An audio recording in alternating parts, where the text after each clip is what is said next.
সেথ্রোলিন্সকেও খুবই ভয়ঙ্কর আক্রমণ করা হবে রোমান রেঞ্জ এবং দ্য রকের পক্ষ থেকে। আপনারা মানডে নাইট রয়ের এপিসোডে দেখেছিলেন কোডি রোডসকে ভয়াবহ আক্রমণ করে রক্তাক্ত করে দিয়েছিলেন দ্য রক। তবে এইবার পালা সেথ্রোলিন্সের।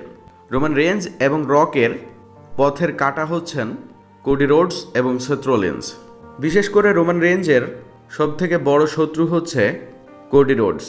তবে কোডি রোডসকে একেবারে ডিস্ট্রয় করে দিয়েছেন সর্বশেষ মানডে নাইট রয়ের এপিসোডে দ্য রক।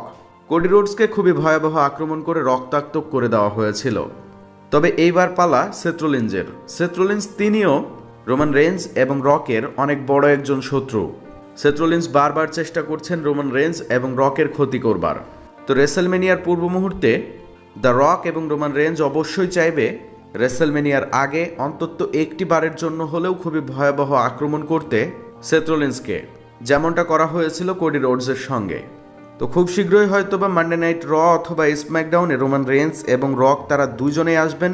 তারা দুজনেই এসে খুবই ভয়াবহ আক্রমণ করবেন সেথ্রোলিন্সকে, এবং সেথ্রোলিন্সকে আক্রমণ করেই কোডি রোডসের মতোই ভয়াবহ কোনো অবস্থা করবেন।